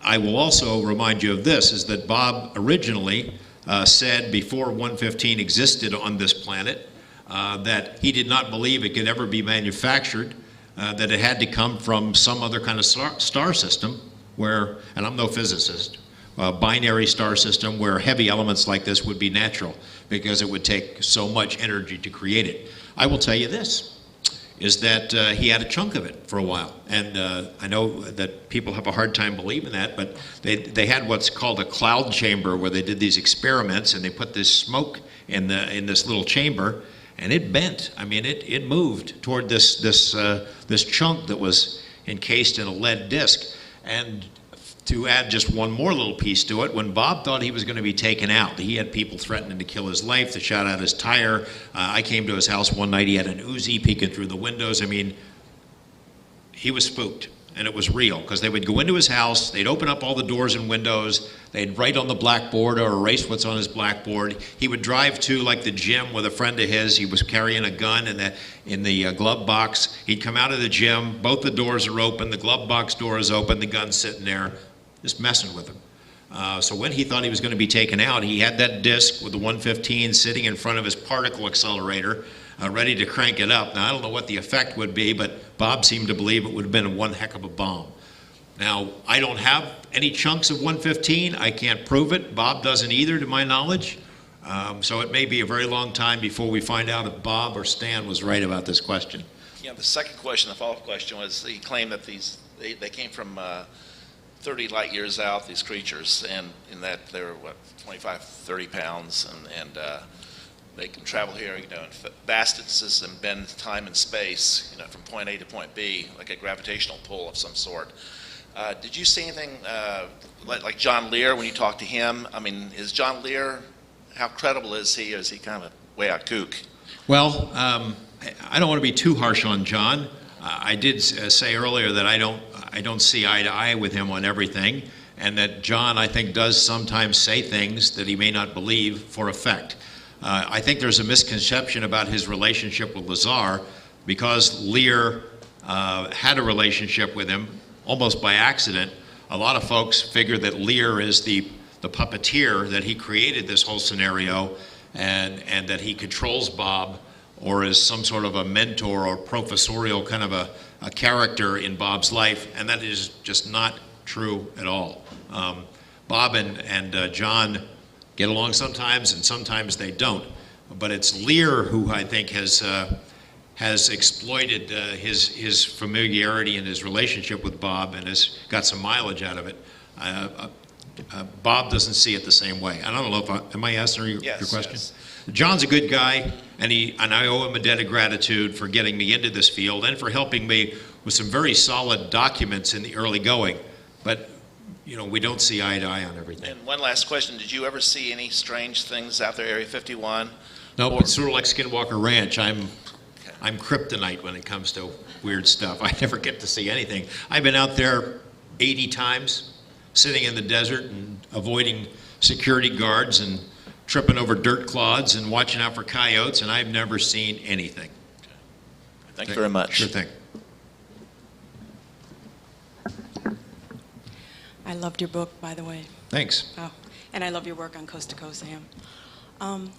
I think the answer to the Skinwalker Ranch is going to turn out to be very complex, but I do agree with you that it is, an aspect of it is the portal, dimensional portal. Now, we know that there are areas that have sort of wrinkles in time and space. Very strange things happen in an area we call Bermuda Triangle. And on the opposite side of the world, near Japan, they have very similar incidents. Have you ever looked into examining the possibility that on the opposite side of the world from the ranch, there may be strange things going on, and they may correlate, and you might get more answers if you looked into that and found out that something like that was happening? That's not a bad idea. That's not a, no, I didn't think of it, and I'll mention it to the NIDS guys, and whichever ones are still around, I'll mention it to Colin Kelleher. We hope to maybe pursue some other book project, certainly a documentary, if I can ever get it finished, as I mentioned, and that's a great idea. We did pursue other similar locations, and there were other places, and it makes you wonder that if you really put this kind of intense scientific scrutiny into looking at any place, whether you'd find a rash of weird phenomena. I bet you probably could. Now, some of them are weirder than others. We found 4 or 5 ranches, rural areas that had been terrorized. Families have been terrorized in a similar manner. One in Colorado, one in New Mexico, one in Arizona, and then one in Washington State. Very similar places, but no place that had all the stuff that Skinwalker Ranch does. And one aspect that you mentioned about the seeming to be things from the past coming in, like the raptor footprint and the dire wolf, also leads into the idea of a sort of a rift between, in space and time. Things from our past coming into our present, even if momentarily, not long-lasting.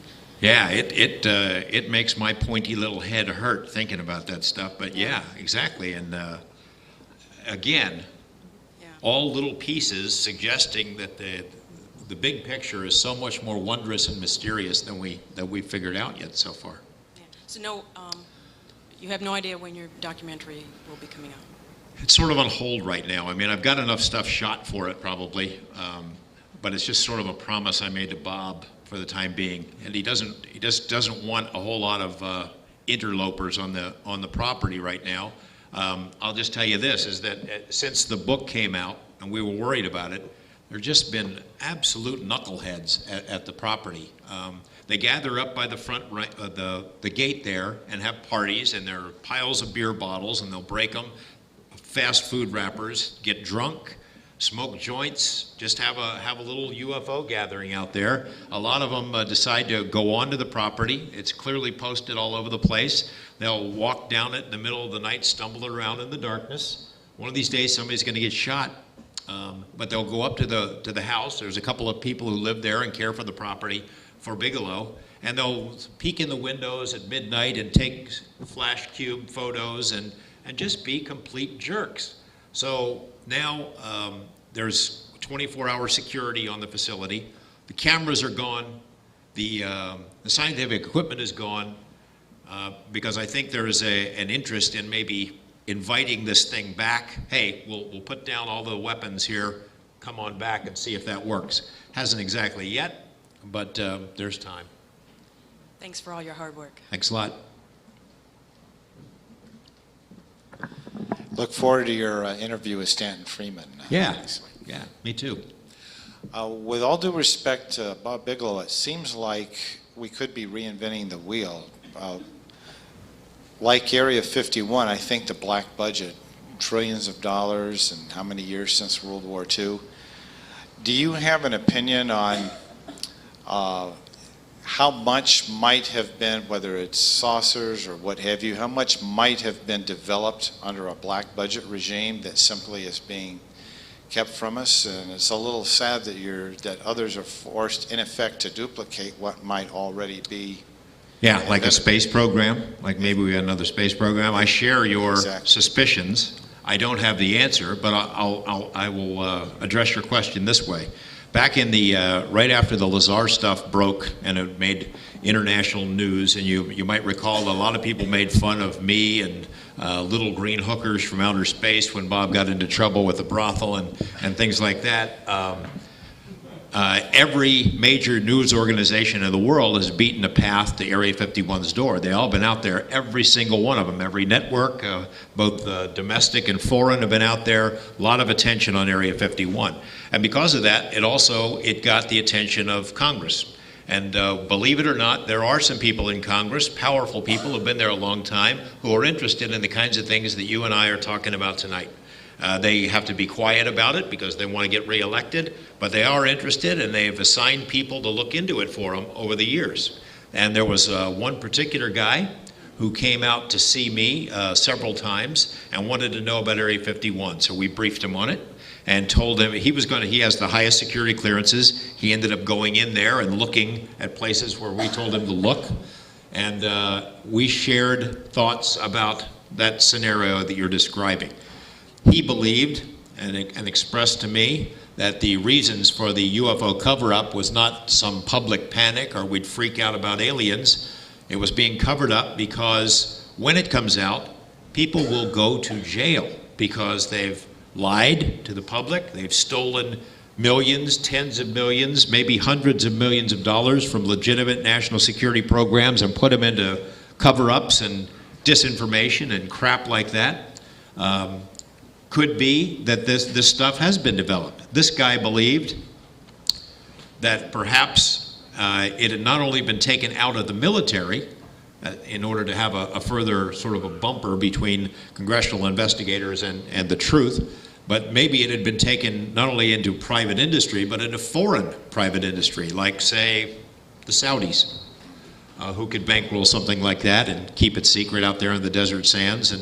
And so that was sort of the mission that this guy was on while he was working for Congress, and I don't think he ever got the answer. I hope that there are still people doing that kind of work, but I don't really know. Thank you. Sorry, I wish I could answer better.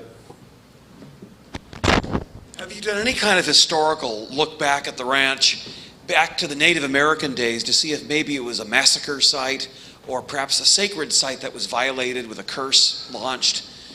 Things of that nature. Yeah, we didn't see any kind of massacre site, but there have been some really interesting the murders in that area. There was here's a little twist. You know how in the movies, the poltergeist movies and everything, the white folks dig up Native American burial grounds, and we get in trouble for it, and ghosts attack the family or something like that. The Buffalo Soldiers were buried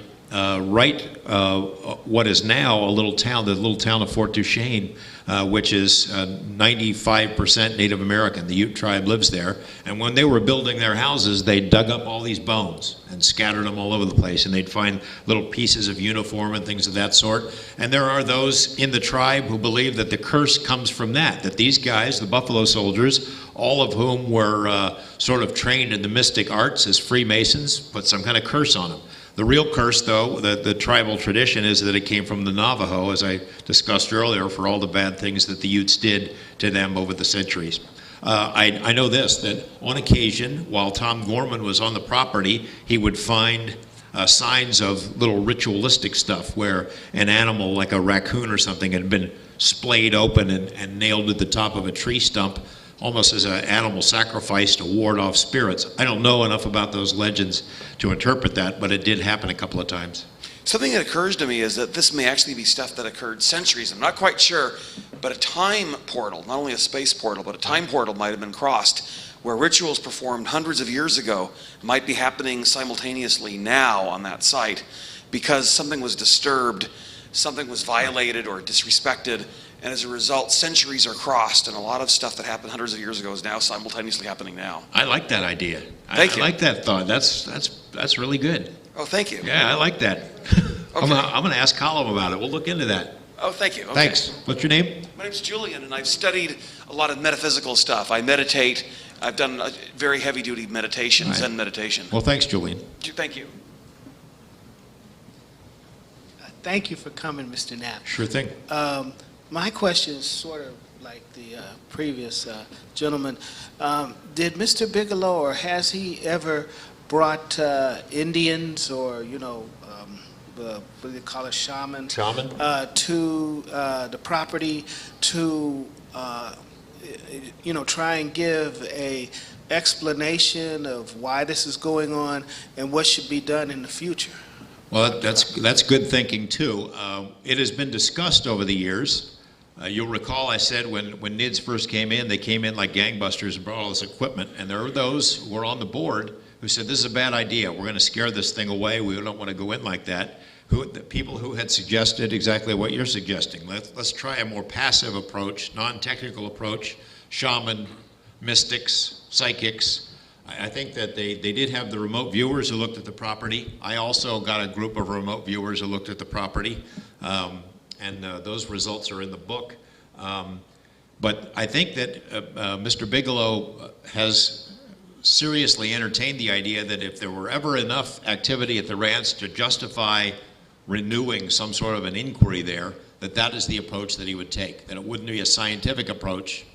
It would be more of a spiritual approach, a less threatening approach, to see if maybe a dialogue could be opened or some kind of an understanding. But yeah, that's exactly the idea that occurred to them. Good thinking. Yes, I don't know if you were aware, but over Mission Control in Houston, on the floor above it, there's an identical mission control room for military missions that you never hear about. The other space program. Right. Have you ever heard that before? There's another identical mission control? I haven't, but there's got to be one somewhere, doesn't there? Well, they told me this on the tour I took of the facilities, just a public tour with a lot of other people in 1994. We were in mission control, and they said there's another mission control right above this for military missions. And you never, ever, ever hear about any independent military missions of any well, sort. This is not paranoia thinking about a second secret space program. I mean, this has been carried in the mainstream media. They've even named some of the astronauts who were part of it in the early going. I'll just say this, is that my friend Bob Bigelow, who now works very closely with NASA, who's had a hand in selecting the heads of NASA, who bought a facility at the Johnson Space Center and works with these guys every day. I asked him the question whether he thinks that there is a second secret space program, and he said yes. I will defer to his judgment. Do you know when Old Faithful stopped flying? The Wednesday night, actually 4 a.m. on Thursday event. Do you have any idea when that stopped? I think it's probably still going. I think a lot of the Old Faithful sightings were confused for Janet planes that were Well, Lazar and other people came out in the early 90s about that. I was out there in 93 and didn't see anything. That was just one night. And since that time, I didn't hear anything. So, well, right around 93 is when it really made a lot of noise. Right, exactly. Before that. And that's Gary Schultz and those guys. Right, exactly. Schultz was very big on that. And I think that's when they shut it down. Yeah. And one last thing. You've been very interested in Area 51 and now the Skinwalker Ranch. And I wonder for you personally, other than guest hosting on Coast to Coast AM, what frontiers you're exploring in this whole realm? Well, I wish to hell I had copyrighted the term Area 51 at some point, because I see the movies and TV shows. Indiana Jones. That's an Indiana Jones, and I think it was mentioned in National Treasure Book 2, and it was in Da Vinci Code and X-Files, and darn.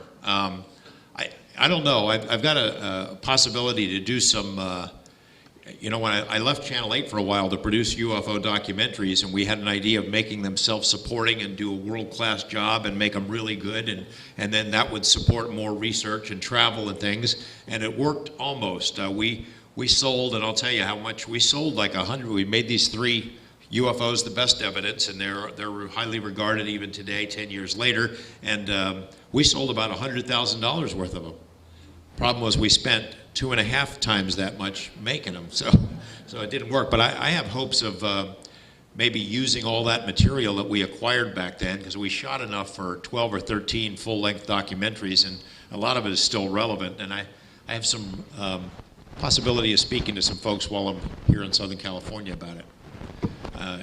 There's a lot of great mysteries to pursue, but it's not a shameful thing to make money and be able to support yourself while you're doing it. This will be our last question. Excuse me. This is my first meeting. Boy, I think I picked a great night to be here. Three things, quick comment. I also concur that I feel that that's some sort of a time joining, continuum, whatever, vortex. It sounds too strange. I read a book many years ago about similar stories. I'm not sure where it occurred, but a family member was seen to actually disappear, was in full sight of other family members. And I'm not sure exactly where this happened, but there was limestone under the ground, and there was grass in the area, and they claimed that the grass all died in that area. It was real. There wasn't a whole lot of information like you had, but it was a plain sight disappearance. The other thing is that chunk of meat from that creature, was that ever analyzed? It just kills you, doesn't it? I mean, you know, it kills you that nobody saved that chunk of meat and the fur, because we could have the answer right there. It wouldn't have taken, 8 years and years of research, but just think of it from the rancher's perspective. Day one on the property, he's just had a very weird experience. His family is freaking out. He wants it to go away.